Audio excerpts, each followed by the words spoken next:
So I right now am in DC. I am visiting my brother. So let's talk about Hollywood. Being a filmmaker, people automatically assume that you want to go. Sorry if you hear dingling, the cat's hitting my bag. But people automatically assume that you want to go into Hollywood, which, I get it. If you don't know, you don't know, and everybody knows Hollywood. So that's an assumption. So I was talking to somebody the other day. I said, I'd never really, and sorry if you see me looking over here, my mirror's over here, but I've never really had a desire per se to go into Hollywood. So it wasn't like, oh, I want to be a filmmaker because I want to go to Hollywood. Now, if I got a chance to work on a Hollywood movie set, would I turn it down? Probably not. Also depending on who was on set because of all the stuff that has been coming out, which we'll get into in a minute. But probably not. You know what I mean? I probably wouldn't, because that's something that is an opportunity that you would want to take or want to have. But is my main goal Hollywood? No. So I became a filmmaker because, not only because I have a passion for it, but I really like the creative process. And then I think I'm pretty good at it. I mean, I know I'm not perfect. There's things to learn. And I'm not saying there aren't things to learn, because there definitely are. But, it's really something that I really have a passion for. And as far as the videography, I like creating these videos that help especially nonprofits and small business owners and entrepreneurs and religious organizations have another tool to help them market themselves. So I really, really like doing that. I think that it is part of my purpose, and I really, I really feel like it's part of my purpose. So that's what I do it for.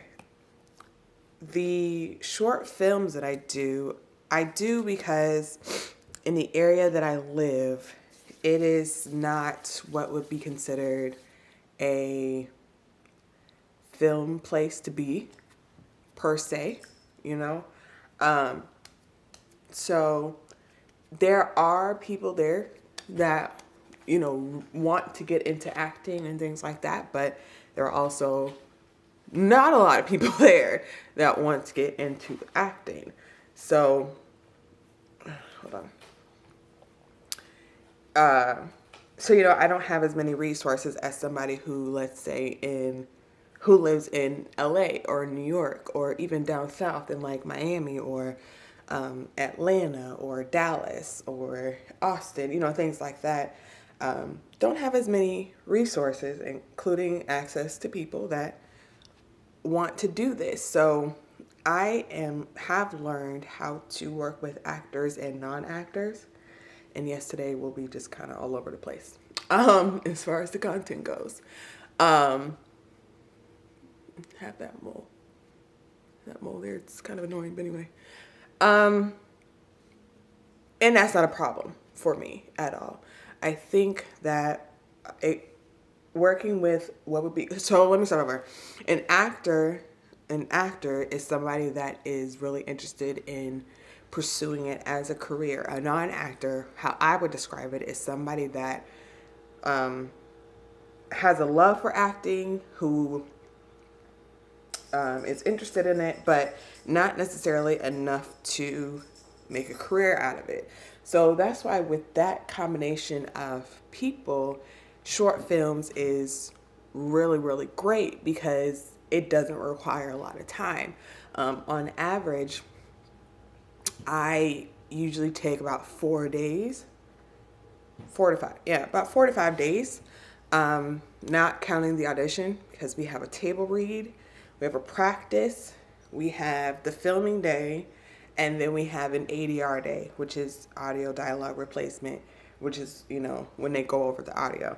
So about 4 days. Sometimes if it's like one of the films I'm getting ready to make the schedule for, we're going to have 2 practice days just because of the script, because it's a little bit more of a difficult script. And I learned that having the practice, having the practice helps everybody. It helps me, you know where I'm going to have the crew, if I have one. It helps the actors know how they're going to interact with each other, and they don't just meet the first day of filming. So that's why I decided on mainly short films. I did do one documentary last year, and that was great. I do want to do more documentaries. I just have to figure out the logistics of it, because documentaries do take longer. And I know there are short form documentaries. I just have to figure out, you know, like the content of what it would be for and things like that. And I really have a passion for bringing the voice of those who may not always be listened to forward. And so I really would like to do documentaries on, you know, underrepresented cultures and people and, you know, things like that, just in general, like untold stories type thing. I would really love to do that. I will be having a few reviews coming up here shortly, very shortly. I'm probably going to, tomorrow's Friday. I'm probably going to record them tomorrow, maybe. I upgraded my camera, which hopefully you can tell. I'm actually recording on it right now. I got the Canon C100 Mark II. I like it so far. And I also got a Low Pro Protactic 450W, I believe it is, camera bag for the C100. And I actually traveled with it. This was my first time traveling with a camera of this size, and didn't do too bad. Granted, I was going from Omaha to DC, and it was a, you know, straight through flight. It wasn't, I didn't have any layovers or anything, but it did well, and it wasn't too heavy, which was one of my main concerns. And it took me a while, actually, to find a backpack that was big enough for the C100 and the other things I would be using with it, and wouldn't drown me. I am 5'2", probably 5'2.5" on a good day. And so I was watching reviews and stuff for some of these other bags, and it just seemed like they were built for people that were like 6 foot tall. But then also I'm going to do a review on how I set up my C100 as far as for run and gun. I do run and gun type shooting. I do tripod type shooting too. So what that means, if you don't know, is run and gun is like you have one setup because you don't have time to keep resetting things up, and you pretty much need to have everything ready to go. That's pretty much run and gun. If you're doing like an interview style taping, which I do interview style tapings, you know, you have the luxury of having the time to be able to switch lenses or things like that too. So with run and gun, you don't have that. So yeah, when you're running and gunning, you don't have time to like switch lenses or things like that too. So I actually have a zoom lens on this one right now. It's an 18-135 because I wanted a zoom lens, and it is not a cinema style lens. I am going to get one, but because cinema style lenses don't really come in the zoom format per se. They mostly come in prime lens format, which is fine. I just have to figure out which prime lens format works best for me. So I have to figure that out. But right now I have a zoom lens because I do a lot of different types of shooting. So like I did a what do I call it? It was a video. It's a video for a fencing company. They make fences, and they wanted a video for the website for when people come to, you know, submit applications. They could watch the video to get a feel of what working there would be like. So that type of video. So that was fine, but it's just like because of the nature of their warehouse and things like that, I couldn't get but so close. So I had to have a zoom lens. And actually when I did that, I didn't have my C100. I was working off my 60D, which proves that it doesn't matter what camera you have, you can still get work. So get that work. But yeah. Anyway, I was being weird. But that's why I like zoom lenses, because I do have instances where, blend that in a little bit more. I do interviews and things like that.